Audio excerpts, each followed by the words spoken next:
जय हिंद फ्रेंड्स, स्वागत है आपका अपने चैनल स्टडी लाइफ 98 पे। आज की क्लास में हम लोग सीखने वाले हैं भाजकों की संख्या पर आधारित प्रश्न। देखिए, इस वीडियो के बाद भाजकों की संख्या मतलब भाजकों पर आधारित जितने प्रश्न बनते हैं, सारे प्रश्नों का जो भी डाउट आपका उसमें बनता है, सारा डाउट इस वीडियो के बाद आपका दूर हो जाएगा। तो चलिए अपने टॉपिक की शुरुआत करते हैं। देखिए, पहला क्वेश्चन आप लोगों से है कि भाजक किसे कहते हैं। कई बच्चे तो यही नहीं समझ पाते हैं भाजक कहते किसको हैं। तो पहले मैं इसका कुछ बेसिक कॉन्सेप्ट आपको बता रहा हूँ। लगभग 15 से 20 मिनट का वीडियो हो जाएगा। 15 से 20 मिनट बाद सारा डाउट आपका दूर हुआ रहेगा।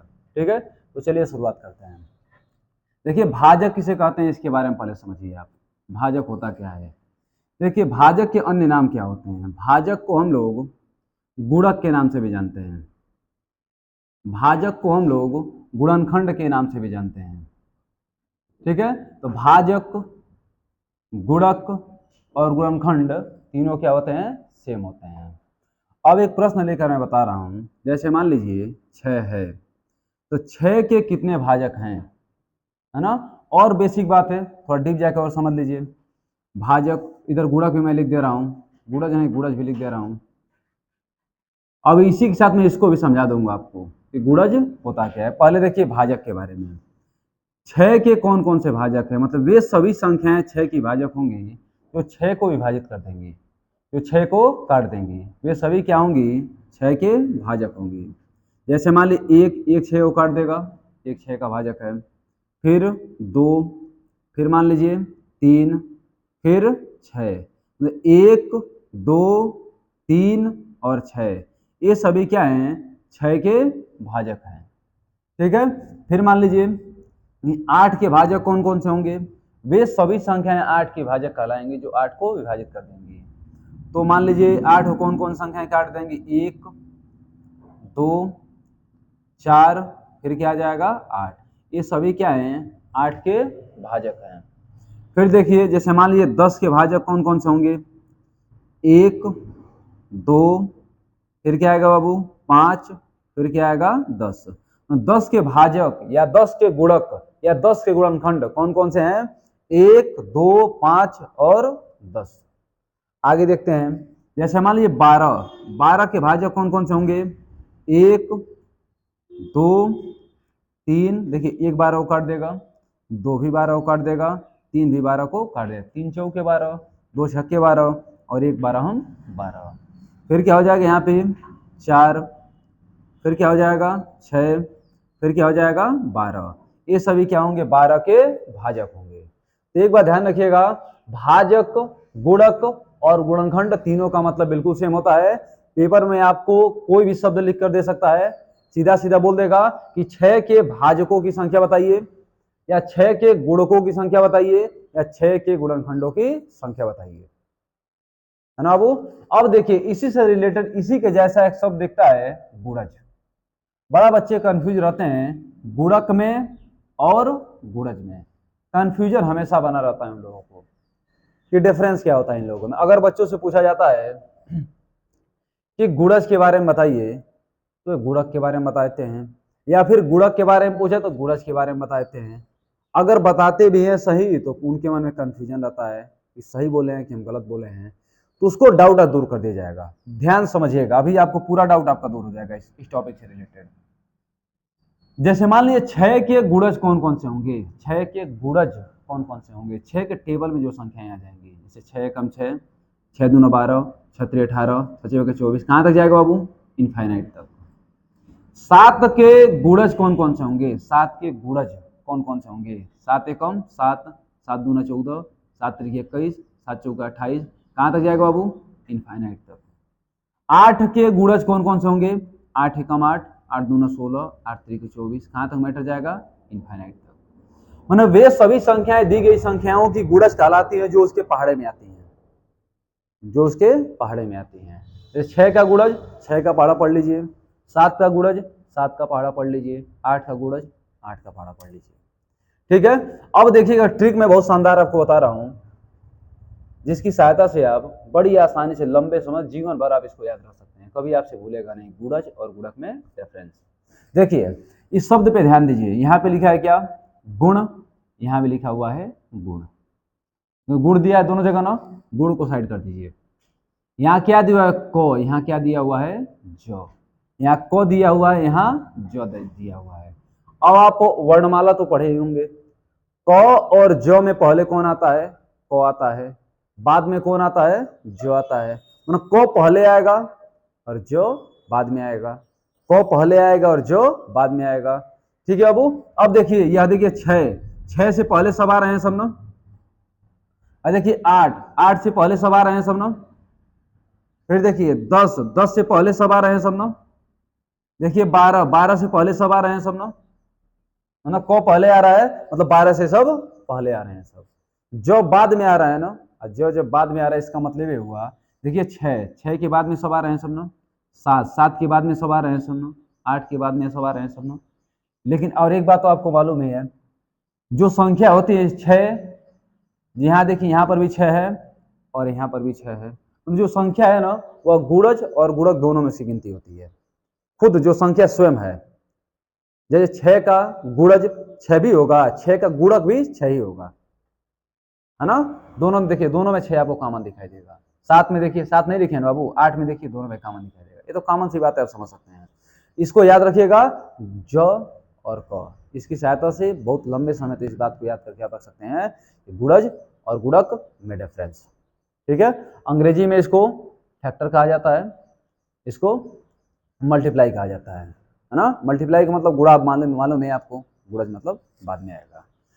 तो चलिए इस बात को आप समझ चुके हैं। अब इससे रिलेटेड जितने प्रश्न बनते हैं, मैं ऐसा शानदार कॉन्सेप्ट आपको सिखाऊंगा ना, उसमें मतलब एक ही क्वेश्चन में सारा क्वेश्चन में लपेट दूंगा, है ना। एक ही क्वेश्चन में सारा जितना प्रश्न बन सकता है, सारे प्रश्न में एक ही क्वेश्चन में आपको सिखा दूंगा। तो चलिए ध्यान समझिए क्या प्रश्न बनता है आपके सामने। इनको मिटा रहा हूँ मैं। तो हमें उम्मीद है कि बेसिक कॉन्सेप्ट आपको समझ में आ चुका होगा। अब चलते हैं आगे। इनको भी मिटा दे रहे हैं, कोई काम नहीं है इनका।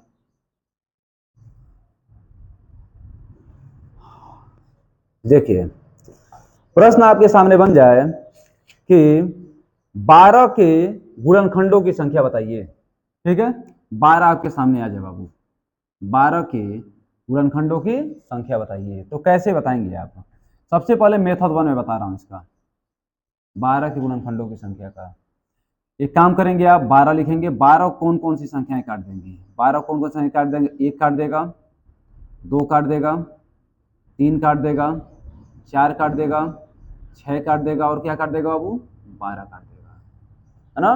तो 12 के गुणनखंडों की संख्या, ध्यान दीजिए यहाँ पर बाबू, कुल गुणनखंडों की संख्या, कुल गुणनखंडों की संख्या, कुल गुणनखंडों की संख्या कितनी होगी भैया? पर इसको लिख दीजिए कौन कौन से गुणनखंड है। 1 2 3 4 6 और 12, यहाँ मैं लिख दे रहा हूं, लिख दीजिए यहाँ पे। 12 के गुणनखंडों की संख्या कौन कौन सी है? 1, फिर 2, फिर 3, फिर 4, फिर क्या हो जाएगा वो 6, फिर क्या हो जाएगा 12। इसमें कुल गुणनखंडों की संख्या कितनी है? कुल गुणनखंडों की संख्या आपको दिखाई दे रहा है 1 2 3 4 5 6। कुल गुणनखंडों की संख्या कितनी है बाबू? 6। ठीक है। प्रश्न यहाँ पे बन जाए कि कुल सम गुणनखंडों की संख्या बताइए। कुल सम गुणनखंडों की संख्या, सम गुणनखंडों की संख्या, कुल सम गुणनखंडों की संख्या क्या हो जाएगा बाबू? 2 4 6 और 12 कितनी हो गई? 1 2 3 4। सम गुणनखंडों की संख्या कितनी है? 4। ठीक है बाबू। आगे कुल विषम गुणनखंडों की संख्या, कुल विषम गुणनखंडों की संख्या, विषम गुणनखंडों की संख्या, विषम गुणनखंडों की संख्या कितनी होगी बाबू? 1 और 3, 2 है ना, तो विषम गुणनखंडों की संख्या क्या हो जाएगी? 2। तो देख लीजिए, आपको एक बात में, प्राकृतिक संख्या में सम संख्या और विषम संख्याएं आती हैं। इसमें सम गुणनखंडों की संख्या 4, विषम गुणनखंडों की संख्या 2, 4 और 2 क्या है? 6, कुल गुणनखंडों की संख्या 6। ये हमारा मेथड 1 हो बाबू, है ना। मान लीजिए कि 12 आपको दे दिया, तो बड़ी आसानी से आप इस तरीके को बता दिए। यहाँ पे दे दे 1500, यहाँ दे 2000, यहाँ दे 10,000, यहाँ दे 20,000, तो वहाँ पे इस तरीके को लगाना आपके लिए बहुत ज़्यादा नुकसानदायक होगा, समय ज़्यादा लेगा। इसके लिए कुछ तरीका होगा। अब उस तरीके को सीखते हैं वो मेथड 2 में हम लोग कि कैसे जल्दीबाजी में इसके आंसर निकालेंगे। आपको बताना कि 12 के गुणनखंडों की संख्या, कुल गुणनखंडों की संख्या, सम गुणनखंडों की संख्या और विषम गुणनखंडों की संख्या। तो पहला आपको काम क्या करना है कि 12 का फैक्टर कर देना है। फैक्टर आपको मालूम है ना? फैक्टर नहीं मालूम तो बेसिक मैथ में पूरा फैक्टर में सिखाया, वहां पे देख लीजिएगा। बेसिक में बहुत शानदार क्लास है, मतलब 40 वीडियो में हो भी चुका है, मतलब मैथ का बेस है वो, है ना। अब देखिए 12 का फैक्टर करेंगे तो 2 छके 12, 2 तिहाई 6 और 3 एकम 3। इस तरीके से काम आप लोग कर लेंगे। कुछ बातें मैं बता दे रहा हूं आपको। गुणनखंड करते समय इधर हमेशा अभाज्य संख्याओं को रखा जाता है, किसी भाज्य संख्या को नहीं रखा जाता है ना। और फिर मतलब इन सभी का गुणा करने के बाद यह नंबर आपको मिलना चाहिए। मतलब आप कह सकते हैं 12 बराबर 2 गुणे 2 गुणे 3, 2 दूना 4, 4 तिहाई 12। मतलब इसको आप कह सकते हैं एक भाषा में 2 के पावर 2 इंटू क्या हो जाएगा 3, 2 के पावर 2 इंटू 3। ठीक है बाबू। अब देखिए यहाँ पे नोट में एक बात लिख लीजिएगा आप लोग, नोट में लिखवा यहीं पे लिखवा दे रहे हैं। यदि संख्या, ठीक है, यदि संख्या बराबर x के पावर a प्लस वाई के x के पावर a इंटू वाई के पावर b इंटू जेड के पावर c के रूप में दी हो तब, यदि संख्या x के पावर a y के पावर b z के पावर c के रूप में दी हो तब कुल गुणनखंडों की संख्या, कुल गुणनखंडों की संख्या, कुल गुणनखंडों की संख्या क्या होती है बाबू? जो पावर होता है ना उसमें एक जोड़ के गुणा कर दिया जाता है। जो पावर दिया रहता है उसमें एक जोड़ के गुणा कर दिया जाता है। ऊपर क्या दिया यहाँ पे a प्लस 1 गुणे क्या करेंगे, यहाँ पे b दिया हुआ है ना, b प्लस 1, यहाँ c दिया हुआ है ना, c प्लस 1, सबका गुणा कर देंगे। ठीक है, इस बात को आप साइड में एकदम आराम से इसको उतार लीजिएगा, इसको रामबाण समझिएगा आप लोग। एक बार और मैं समझा दे रहा हूं आपको। यदि संख्याएं x के पावर a, y के पावर b, z के पावर c के रूप में दी गई हो तो कुल गुणनखंडों की संख्या निकालने का ट्रिक क्या होता है कि जो पावर दिया रहता है, पावर यहाँ पे क्या दिया हुआ है a, यहाँ क्या दिया हुआ है b, यहाँ क्या दिया हुआ है c, जो पावर दिया रहता है उसमें एक जोड़ करके आपस में गुणा कर लेते हैं। तो देखिए a प्लस 1 गुणे b प्लस 1 और गुणे c प्लस 1। ठीक है, हमें उम्मीद है कि इस टॉपिक में आपको कोई समस्या अब नहीं है, या इस बात को हमेशा आप याद भी रखेंगे, है ना। याद रखना काफी जरूरी है, नहीं तो आप बेसिक मेथड लगाएंगे लगाते ही रह जाएंगे, हमेशा धोखा में पड़े रहेंगे। तो बेसिक से बचना है तो आपको ये ट्रिक याद रखना है। अब देखिए यहाँ पे बता रहा हूं मैं आपको, सबसे पहला क्वेश्चन क्या होगा बाबू? कुल गुणनखंडों की संख्या, कुल गुणनखंडों की संख्या मतलब इसको मैं साइड में लिख दे रहा हूं, नंबर ऑफ फैक्टर, ना कुल गुणनखंडों की संख्या। कुल गुणनखंडों की संख्या क्या हो जाएगी बाबू? यहाँ पावर क्या दिया हुआ है 2, पावर दिया हुआ है 2 और 2 में एक जोड़ लीजिए इनटू, अब क्या यहाँ पावर क्या दिया, कुछ नहीं तो क्या है बाबू 1, कुछ नहीं तो क्या है 1। अब 1 में आप 1 जोड़ लीजिए, अब इनको सॉल्व कर दीजिए। 2 में 1 जोड़ेंगे क्या हो जाएगा 3, और 1 में 1 जोड़ेंगे क्या हो जाएगा 2, 3 दूना क्या हो जाएगा 6, 3 दूना क्या आ गया 6। ऊपर देखिए बेसिक से भी आंसर कितना आया था, कुल गुणनखंडों की संख्या 6, नीचे भी कुल गुणनखंडों की संख्या क्या आ गया 6। ठीक है, अब मैं बता रहा हूं आपको कुल सम गुणनखंडों की संख्या, मतलब नंबर ऑफ इवन फैक्टर, सम गुणनखंडों की संख्या। सम गुणनखंडों की संख्या में आपको क्या करना है, कुछ बातों को याद रखना है। खाली क्या याद रखना है बाबू? देखिए यहाँ जो सम संख्या के ऊपर पावर दिया रहता है ना, जो सम संख्या के ऊपर पावर दिया रहता है उसमें हम परिवर्तन नहीं करते हैं। अगर आपको सम गुणनखंडों की संख्या बतानी है तो जो सम संख्या के ऊपर पावर दिए उसमें कोई परिवर्तन नहीं करना है। अब क्यों नहीं करना है इसके पीछे भी कारण मैं समझा दूंगा आपको जरूरत होगा तो। फिलहाल मेन बात आप याद रखिए कि जो पावर दिया हुआ है इसके ऊपर उसमें कोई परिवर्तन नहीं करेंगे। तो 2 जैसे है वैसे आप उतार दिए, है ना। विषम संख्या के पावर कितना दिया हुआ 1, अब 1 में आप 1 जोड़ देंगे, 1 और क्या हो जाएगा बाबू 2, और 2 में 2 जोड़ेंगे क्या आ जाएगा, 2 में 2 का गुणा करेंगे क्या आ जाएगा 4, क्योंकि 4 यहां भी आया था, 4 यहां भी आ गया। कोई दिक्कत आपको? कोई दिक्कत नहीं। अब एक बात मैं यहां पे आपको समझा दे रहा हूं, नंबर ऑफ इवन फैक्टर हो गया ना बाबू, number of odd factor, number of odd factor factor मतलब विषम गुणनखंडों की संख्या। विषम गुणनखंडों की संख्या में क्या करना है आपको, ये तो सबसे आसान है, सम गुणनखंड को बिल्कुल साइड कर देना है, सम गुणनखंड पे ध्यान ही नहीं देना है, छोड़ देना है उसको, एक भी सम संख्या हमको लेना नहीं है ना। आपको केवल विषम संख्या को लेकर चलना है। विषम संख्या क्या है, 3 की पावर 1। अब एक में आप एक जोड़ दीजिए, एक में एक जोड़ेंगे क्या हो जाएगा बाबू, 2। आपका आंसर आ गया। देखिए यहाँ भी 2 आया था, यहाँ भी 2 आ गया। ठीक है, तो हमें उम्मीद है कि इस प्रोसेस में आपको कोई समस्या नहीं है। अब इससे रिलेटेड कुछ मैं ज्यादा से ज्यादा आपको एग्जांपल करवा दे रहा हूँ, सारा डाउट आपका इस टॉपिक से दूर हो जाए। तो चलिए देखिए आगे, ध्यान दीजिए बाबू, इनको मिटा दे रहा हूं मैं, इसको ध्यान से आप नोट कर लीजिएगा, ये सबसे इंपॉर्टेंट फैक्ट है इस टॉपिक का।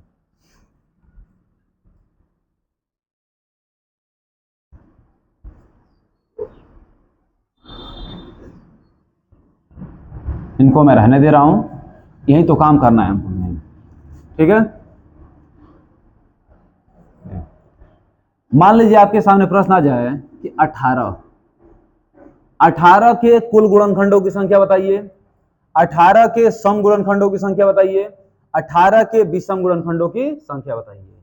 तो आपको करना क्या है, यहाँ पे सबसे पहले 18 का फैक्टर करना है। क्या आएगा बाबू, 2 9 18, 3 तरीके 9, 3 एकम 3, 3 एकम 3, मतलब आप कह सकते हैं कि 18 बराबर 2 गुणे 3 गुणे 3। एक लाइन में बोलिए तो 2 गुणे 3 की पावर 2, 2 गुणे 3 की पावर 2, और 3 तरीके 9, 9 दूना 18, 18 मिल गया ना आपको। आपको कुल गुणनखंडों की संख्या बतानी है, इसकी पावर कुछ नहीं तो क्या है बाबू, 1 है। अब एक में एक जोड़ेंगे क्या हो जाएगा, पहले मैं आराम से ही कर दे रहा हूं, 1 + 1, आज 2 में 1 जोड़ेंगे तो 2 + 1, और 1 में 1 जोड़ेंगे 2, और 2 में 1 जोड़ेंगे 3, 3 का 2 में गुणा करेंगे क्या आ जाएगा बाबू, 6। आंसर हो गया आपका, है ना। आपको सम गुणनखंडों की संख्या बतानी है, तो सम गुणनखंडों में करना क्या है कि सम संख्या में पावर में कुछ जोड़ना नहीं है, सम संख्या जैसे है वैसे रहेगा। इसके पावर क्या है, 1, यहाँ पे क्या दे रहा है पावर 2, और 2 में 1 जोड़ दीजिए, 2 में 1 जोड़ेंगे क्या हो जाएगा, 3, 3 एकम 3। सम गुणनखंडों की संख्या कितनी आ गई, 3। आपको विषम गुणनखंडों की संख्या बतानी है। विषम गुणनखंडों में क्या करना था, सम संख्या को एकदम साइड कर देना था। इसको साइड करेंगे, 3 के पावर क्या दिया है, 2, 3 की पावर 2, मतलब 2 में 1 जोड़ेंगे क्या हो जाएगा, 2 + 1 बराबर क्या आ जाएगा बाबू, 3। तो सम गुणनखंडों की संख्या 3, विषम गुणनखंडों की संख्या 3, 3 में 3 जोड़ेंगे 6, कुल गुणनखंडों की संख्या क्या आ गया, 6। ठीक है, और कुछ एग्जाम्पल देखिए, फिर आगे वाले टॉपिक को देखा जाएगा बाबू। और एग्जाम्पल क्या, मान लीजिए आपके सामने प्रश्न आ जाए कि 36 के, किसके बाबू,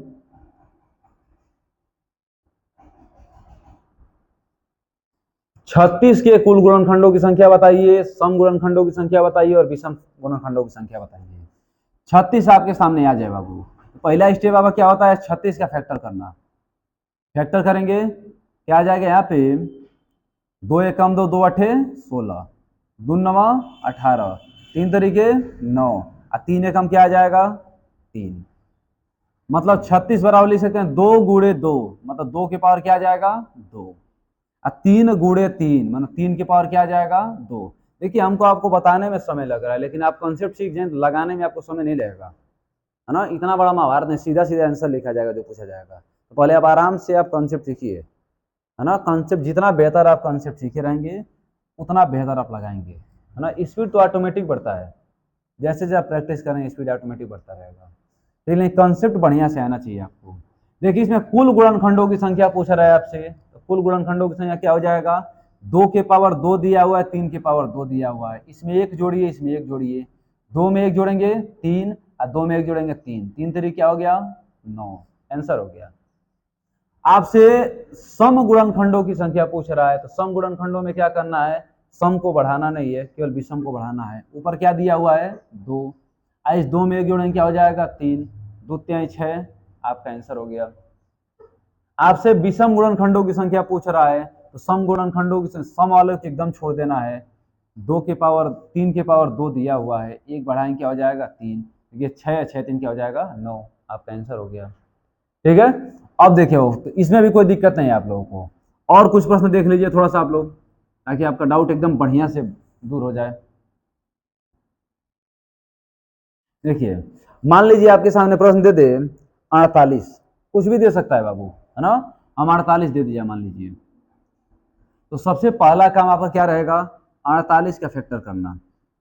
कैसे करेंगे, अभी जब आपका स्पीड बढ़ जाएगा ना तो फैक्टर करने की जरूरत नहीं, सीधा आंसर लिखेंगे आप लोग, है ना। अब सीधा आंसर कैसे, 16 तिया 48 होता है, 16 क्या लिखते हैं 2 के पावर 4 लिखते हैं, 2 के पावर 4 गुणे 3, हो गया उसका काम, है ना। लेकिन मैं आपको सिखा रहा हूँ इसलिए धीरे धीरे एक एक लाइन को लेके चल रहा हूँ।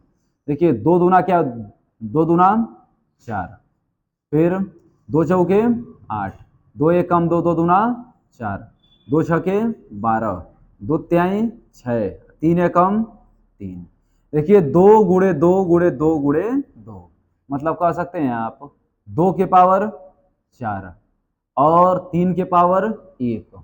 आपसे कुल गुणनखंडों की संख्या पूछ रहा है, 4 में 1 जोड़ेंगे 5, अब 5 गुणे क्या करेंगे बाबू 2, 5 गुणे 2, 5 दूना क्या हो गया 10, आंसर हो गया। आपसे सम गुणनखंडों की संख्या पूछ रहा है, सम गुणनखंडों की संख्या क्या हो जाएगा बाबू, इसमें कोई परिवर्तन नहीं करेंगे, 4 4 गुणे 2, 4 दूना क्या हो गया 8। आपसे कुल विषम गुणनखंडों की संख्या पूछ रहा है, तो विषम गुणनखंडों की संख्या केवल यह है 3 3 के पावर 1 दिया हो, 1 में 1 जोड़ेंगे क्या हो जाएगा 2, देखिए 8 2 10, आपका आंसर आ गया। ठीक है, इसमें कोई दिक्कत नहीं है आप लोगों को। और एग्जाम्पल थोड़ा देख लीजिए आप लोग, जैसे मान लीजिए 96 आ जाए, तब कैसे करेंगे आप लोग, 96 तो 96 को भी लगा दिया जाए। सबसे पहला काम आपका 96 का गुणनखंड करना, गुणनखंड करिए 96, 2 से काटें कितने बार जाएगा बाबू, 2 चौके 8 और 2 अठे 16, फिर 2 से काटेंगे 24, फिर 2 से काटेंगे 12, फिर 2 से काटेंगे 6, फिर 2 से काटेंगे 3, फिर 3 से काटेंगे 1, मतलब 1 2 3 4 5, 2 के पावर क्या लिखेंगे इसको 5 और 3 के पावर क्या लिखेंगे 1, 2 के पावर 5, भैया आपको मान लीजिए कि कुल गुणनखंडों की संख्या बतानी है, 5 में 1 जोड़ेंगे 6, 6 गुणे 2, 6 दूना क्या हो गया 12, आंसर आ गया बाबू। आपको सम गुणनखंडों की संख्या बतानी है, तो यहाँ इसमें तो नहीं बढ़ाएंगे, केवल इसमें बढ़ाएंगे, तो 5 गुणे 2, 5 दूना क्या आ गया 10, आंसर हो गया। अब देखिए आपको विषम गुणनखंडों की संख्या बतानी है, तो इसको तो छोड़ देंगे एकदम, 3 के पावर 1 है, 1 में 1 जोड़ेंगे क्या हो जाएगा 2, आपका आंसर हो गया। ठीक है, देखिए एक और प्रश्न है जिस प्रश्न को आने का बच्चे बड़ा कंफ्यूज हो जाते हैं, उसमें विषम गुणनखंडों की संख्या ज्ञात करने में, उससे रिलेटेड भी एक प्रश्न मैं आपको बता दे रहा हूँ ताकि आपका डाउट वहां से भी दूर हो जाए। ठीक है, हमें लग रहा है कि वहां आपको समस्या आ सकती है तो उसका निवारण मैं भी कर दे रहा हूँ।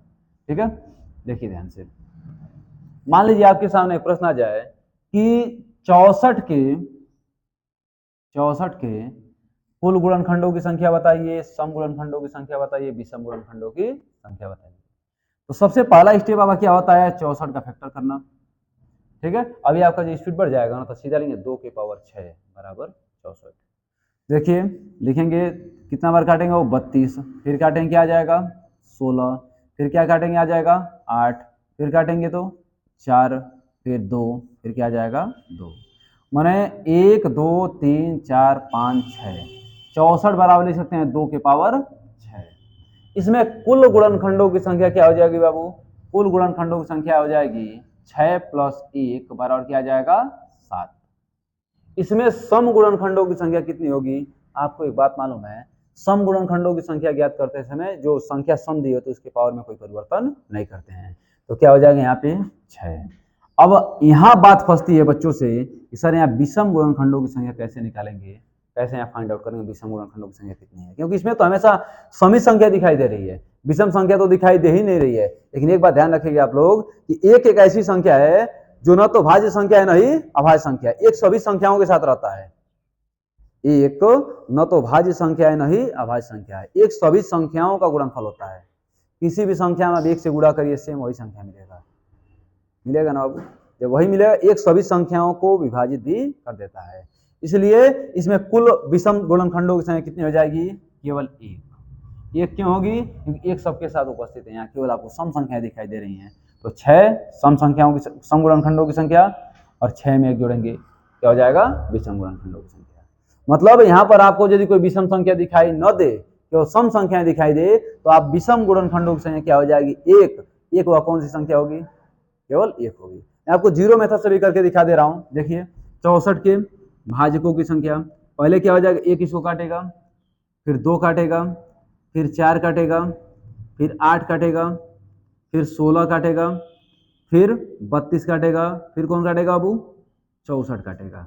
ठीक है, और कोई संख्या काटेगी इसको अबू? और कौन संख्या काटेगी? देख लीजिए जाए, कोई संख्या बताइए जो इसको काट दे। 4, 6 के पहाड़ा में आएगा नहीं, 7, 9, 10, 11, 12, 12 के पहाड़ा में भी नहीं है, 13, 14 नहीं आएगा, 18, 20, 24 भी नहीं आएगा, 31, 32 है। 1, 2, 3, 4, 5, 6, 7। देखिए 7 को संख्या आ गई। और 7 में ये सभी देखिए, इस सब के सब क्या है? सम संख्या है। तो सम गुणनखंडों से कितना आया? 6।